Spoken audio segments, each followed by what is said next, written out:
విజయవాడ ఉత్సవంలో మరో అద్భుత కార్యక్రమానికి రేపు శ్రీకారం చుట్టబోతున్నారు. ఎక్కడా లేని విధంగా తొలిసారిగా వివిధ వేషధారణతో 3000 మందితో కార్నివాల్ నిర్వహించనున్నారు. ఇందిరాగాంధీ స్టేడియం నుంచి బెంజ్ సర్కిల్ వరకు కార్నివాల్ జరగబోతోంది.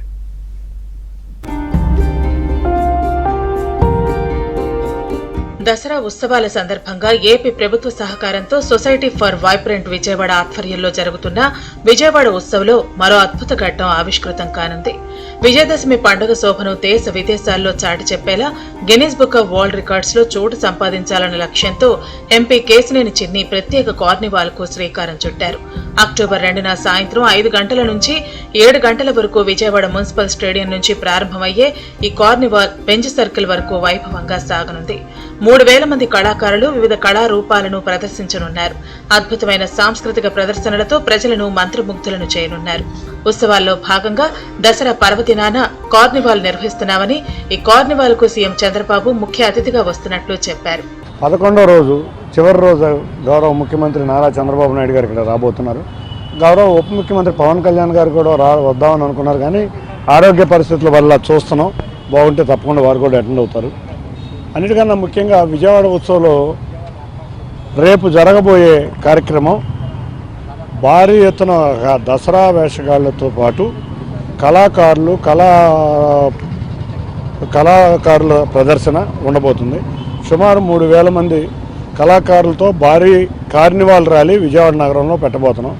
ఈ కార్నివాల్ ర్యాలీలో మేము Guinness book of world record ఎక్కబోతున్నాం. కార్నివాల్లో ప్రధాన ఆకర్షణగా ప్రత్యేకంగా రూపొందించిన రథంపై అమ్మవారి ఊరేగింపు నిర్వహించనున్నారు. మంగళ వాయిద్యాలు, నృత్యాలు, సంప్రదాయ వేషధారణలు, సాంస్కృతిక విన్యాసాలు ఈ ఊరేగింపునకు ప్రత్యేక ఆకర్షణగా నిలవనున్నాయి. విజయవాడ ఉత్సవాలలో తాను భాగస్వామ్యం కావటం చాలా ఆనందంగా ఉందని నిర్మాత సుంకర అనిల్ అన్నారు. వర్షాలు పడినా ప్రజల ఆదరణ మాత్రం తగ్గలేదన్నారు. మన విజయవాడకి ఏదో చేయాలి, ఏం చేయగలం అని ఇలా దిగిపోయాం. And it will be one of the best experiences. లైఫ్లో కూడా ఒక సాటిస్ఫాక్షన్ వచ్చేసింది. వర్షాలు వీటన్నిటికీ ఎదిరించి ఎప్పుడు ఇవాళ 10వ రోజు, 10 రోజులు మన ఈవెంట్ అయిన తర్వాత వర్షం పడుతుంది. అంత అదృష్టం అమ్మవారి దయ వల్ల ఈ ఉత్సవం బాగా సక్సెస్ అయింది. అండ్ ప్రతి ఒక్కళ్ళు కూడా పార్టిసిపేట్ చేయాలని ఈ సంవత్సరం మేము 10 మంది మాత్రమే తీసుకున్నాం. నెక్స్ట్ ఇయర్కి వచ్చేసరికి 100 మంది రావాలి, వేరే స్టేట్స్ నుంచి రావాలి, విదేశాల నుంచి వచ్చి ఎంజాయ్ చేయాలి. విజయవాడ ఉత్సవాలతో ప్రజల్లో కూడా ఒక డిఫరెంట్ వైబ్రెంట్ వచ్చిందని, చాలా సంవత్సరాలుగా ఎగ్జిబిషన్లు లేవని సొసైటీ ఫర్ వైబ్రెంట్ విజయవాడ గౌరవ అధ్యక్షుడు ముత్తవరపు మురళీకృష్ణ అన్నారు.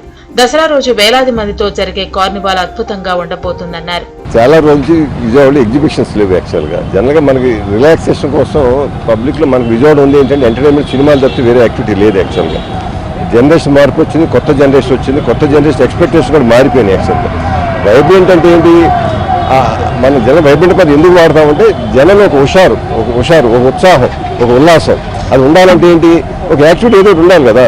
యాక్టివిటీ ఉండాలంటే మనం యాక్టివిటీ ఎవరు చేస్తే అన్ని గవర్నమెంట్ మనం డిపెండ్ అవ్వలేం. ఎందుకంటే యాక్టివిటీ చేయాలంటే ఒక సింగిల్గా గవర్నమెంట్ కూడా చేయలేదు. కాబట్టి గవర్నమెంట్ వాళ్ళ సహకారంతో, ప్రజలతో సహకారంతో, రాజకీయ నాయకుల సహకారంతో, డిపార్ట్మెంట్ సహకారంతో అందరితో కలిపి సమిష్టిగా ఈ కార్యక్రమాలు మనం రూపొందించడం జరిగింది. విజయవాడ ఉత్సవంలో భాగంగా జరగబోయే కళలు, సంస్కృతి, సంప్రదాయాల ప్రదర్శన గిన్నీస్ రికార్డుల్లో నమోదు చేసేందుకు నిర్వాహకులు ప్రయత్నిస్తున్నారు. దసరా అంటే విజయవాడ అనేలా బ్రాండ్ ఇమేజ్ ను మరింతగా చాటి చెప్పబోతున్నారు.